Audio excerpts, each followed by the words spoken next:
Bonjour, merci de nous retrouver ici à Yaoundé. Nous sommes avec le directeur technique national à la Fédération camerounaise de rugby, Monsieur Alfred Bissot. Alfred Bissot, bonjour. Bonjour.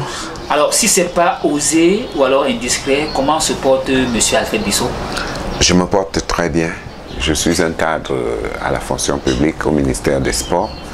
Je me porte très bien, ma famille va bien. C'est quand même curieux de vous porter très bien, ou alors de te porter très bien, alors qu'à la Fédération camerounaise, c'est pas du tout la bonne santé. Depuis justement cette nomination d'un nouveau comité de normalisation, comment est-ce que vous vous sentez sportivement parlant pour parler justement de ce cas? Je me sens très mal parce que je sais que j'ai beaucoup donné pour le rugby camerounais depuis près de 20 ans, plus de 20 ans. J'ai vraiment donné tout ce qu'il faut dans ma carrière professionnelle. Et ça m'a valu beaucoup de problèmes, ça m'a valu beaucoup de soucis au niveau de mon boulot avec l'État, parce que j'ai toujours défendu ce qui est juste, ce qui malheureusement n'a pas souvent fait plaisir à certaines personnes. Et quand je vois ce que nous avons fait comme travail et que nous nous retrouvions encore au même point de départ, c'est-à-dire que j'ai rien contre la normalisation, mais je pense qu'elle n'était pas appropriée pour la Fédération camerounaise de rugby parce que, étant un peu au parfum de ce qui se tramait, à l'ombre, la Fédération avait déjà plusieurs sociétés qui se proposaient d'être des sponsors de la Fédération par rapport aux activités qu'on a menées depuis un certain nombre d'années. Et quand la normalisation est arrivée, voilà, tout est arrêté. Et vous voyez, voilà une année blanche qui est en train de se profiler à l'horizon. Il n'y a pas de championnat. Les formations, nous les formateurs, je suis formateur World Rugby, entre nous les formateurs, on essaye de tenir pour faire des formations avec le soutien de la fédération, le bureau qui a été mis à côté. Donc on a quand même organisé des formations, on a organisé des tournois de rugby à 7, des tournois jeunes et tout ça, en début d'année avant que la normalisation n'arrive. Et aujourd'hui, tout est pratiquement arrêté, il n'y a pas de championnat, il n'y a pas de tournoi de jeunes, championnat des filles, il n'y a pas d'activité. Et ça fait extrêmement mal. Les clubs aujourd'hui, c'est à peine si les clubs s'entraînent. Ça fait que, et je peux vous assurer que lorsque nous étions passés à Madagascar avec les filles, peu importe le résultat, mais les filles ont donné une très belle image et cela a suscité l'intérêt de la Fédération sud-africaine qui a décidé de créer un partenariat avec la Fédération camerounaise de rugby sur le plan technique. Et vous voyez donc quand tout est arrêté tel que c'est là avec la normalisation, ça fait beaucoup mal parce que là nous nous retrouvons que Rugby Afrique, il y a un nouveau exécutif. Le Cameroun est absent sur tous les plans. L'année prochaine, nous avons déjà, tellement nous avions fait bonne impression à Rugby Afrique, que Rugby Afrique avait décidé que nous recevions une compétition internationale encore l'année prochaine, une compétition au niveau africain. Et voilà une année blanche qui va certainement être constatée, parce que pendant que les fédérations sont en train de clôturer leur saison, nous, on n'a joué qu'une seule journée du championnat. On a fait l'ouverture, on a joué une journée de championnat et tout s'est arrêté depuis que la normalisation est arrivée. Et c'est vraiment pénible pour un directeur technique qui devrait impulser le développement à la base. Et je peux aussi vous dire qu'on avait des projets avec le Comité national olympique qui devait soutenir le rugby jeune. On a posé un dossier là-bas, mais la difficulté c'est que les élections n'ayant pas eu lieu, ce projet devait être lancé depuis janvier. À cause des difficultés administratives qu'on a eues au niveau du ministère pour organiser les élections, ce projet nous a échappé. Et ce projet couvrait tout le Cameroun. Vous imaginez un peu ce que ça nous aurait donné à la base. Et ça, c'était grâce à la solidarité olympique. Donc, vous voyez, c'est des projets que nous avions initiés à la DTN. On a présenté au Comité national olympique et ils ont trouvé ça bien. Donc, ça fait extrêmement mal. D'accord. Alors, revenons sur le plan technique. Vous êtes le directeur technique national. Quelles peuvent être les conséquences d'un tel break? Parce que vous nous dites que depuis la normalisation, les activités sont aux arrêts et c'est une vérité, nous l'avons vérifié. Alors, vous aviez commencé un travail qui a été interrompu. Sur le plan technique, Alfred Bissot, quelles peuvent être les conséquences déjà chez les joueuses et même chez les joueurs de rugby en des circonstances pareilles? Naturellement, un athlète qui ne s'entraîne pas va perdre son niveau, n'aura plus la même capacité sur le plan de sa performance. Et le rugby n'est pas comme le football où on peut trouver des joueurs un peu partout. Même au bord de la route, des enfants te jouent au football. Pour pouvoir jouer au rugby, c'est une formation qui est de longue haleine. Et si ces joueurs que nous avons déjà pu mobiliser, les filles, certaines peuvent se retrouver ayant pris des grossesses. C'est des filles qu'on va perdre, d'autres garçons peut-être qui vont chercher leur bonheur ailleurs, dans d'autres fédérations sportives où il y a moins de problèmes. Donc c'est énorme. Au niveau des formations, les gens ne sont plus motivés à être formés parce que les gens se forment pourquoi? Pour être dans une fédération qui ne fonctionne pas. C'est ça qui est dramatique. Donc les conséquences sont de multiformes. Il y a des formations qu'on devait recevoir cette année sur le plan international avec World Rugby. Mais tout ça, c'est dans l'eau. Alors que les autres fédérations en profitent. On avait déjà plein d'entraîneurs qui avaient le niveau de World Rugby. Certains voulaient passer niveau 3. D'autres voulaient passer niveau 1 à niveau 2.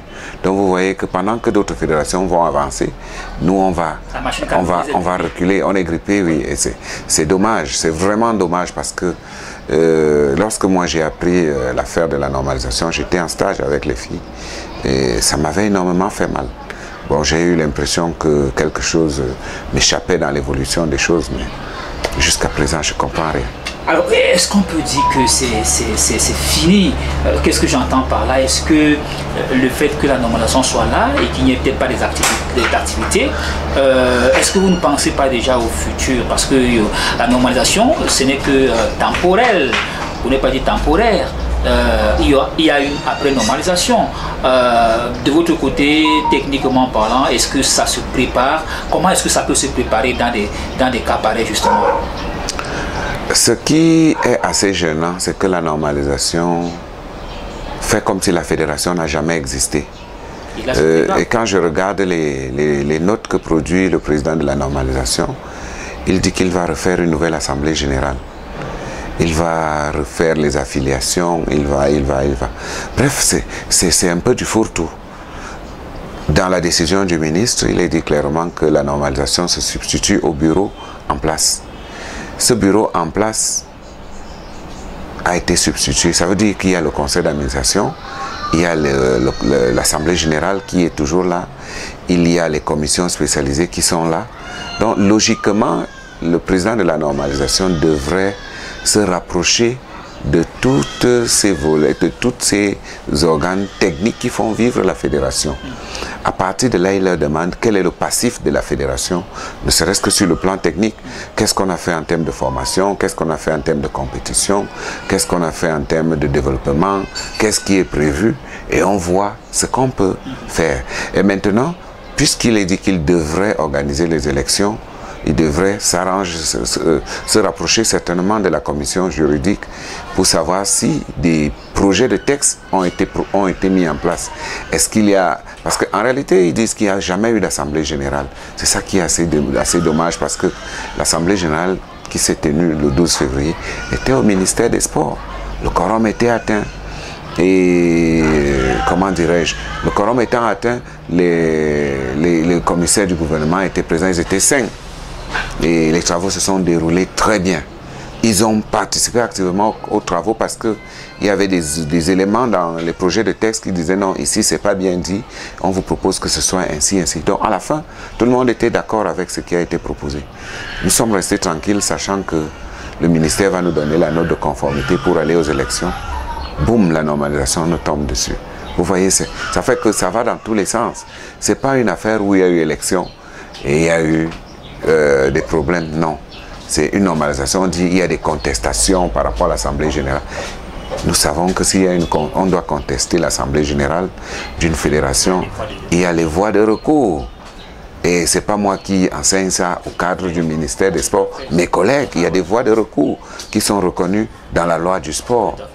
Pourquoi ces voies de recours ne sont pas utilisées? Mais plutôt, non seulement on ne donne pas la conformité, dire pourquoi la note de conformité n'a pas été donnée, mais on nous met la normalisation disant que des acteurs de rugby. Qui est acteur de rugby? Qui n'est pas acteur? C'est ça le problème. Et il y a, pour moi, c'est une sorte d'hypocrisie parce que nous avions tenu une assemblée générale au Mirador Hotel. Nous sommes entrés en salle, on a fait entrer tout le monde.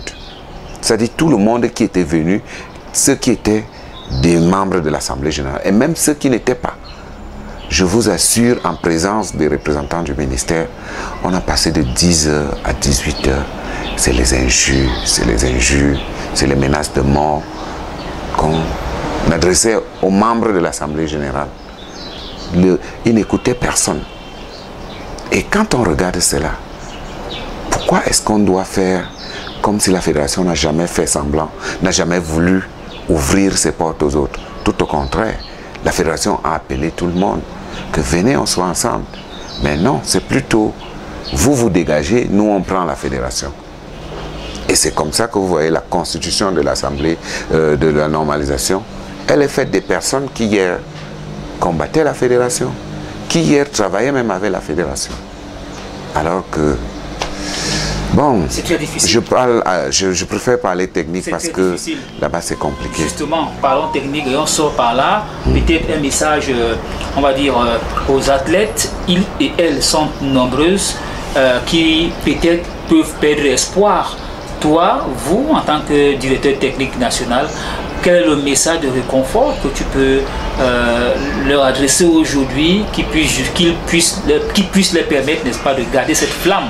Parce qu'après la normalisation, comme je le disais, il y aura, n'est-ce pas, des activités qui doivent reprendre. Naturellement, les anglophones disent no condition is permanent. No condition is permanent. Donc, je crois que tout ce que je peux leur dire, c'est de continuer à s'entraîner. De ne pas se mêler des problèmes de politique parce que quand on parle de politique, la logique n'existe plus. De travailler, de rester des athlètes et si les choses changent demain, qu'ils rentrent sur les stades, les entraîneurs, qu'ils continuent à se recycler, même à titre individuel, qu'ils continuent à parcourir leur contenu de formation pour que lorsqu'ils doivent revenir sur les stades, qu'ils aient toujours la main sur le plan technique. Les arbitres, c'est un peu difficile parce que les rencontres ne se déroulant pas, qu'ils continuent, lorsqu'il y a un match amical, ils viennent là-bas en masse et puis qu'ils s'exercent. Peut-être un arbitre peut prendre 20 minutes, l'autre prend 20 minutes, ainsi de suite. Ça permet qu'au moins chacun puisse participer à ce match amical parce qu'il y en a des matchs amicaux qui s'organisent de part et d'autre. Donc, en attendant que les choses changent. Alfred Bissot, merci infiniment de vous être prêté au jeu. Nous vous avons trouvé ici chez vous à Yaoundé. Mille fois merci de nous avoir édifiés, d'avoir, n'est-ce pas, édifié nos téléspectateurs et même ceux qui vont vous regarder à travers Sport TV. Merci pour cet entretien. Je vous en prie, je vous remercie et merci encore du soutien que vous apportez à la fédération et au sport en général. C'était Alfred Bissot, le directeur technique national à la Fédération camerounaise de rugby.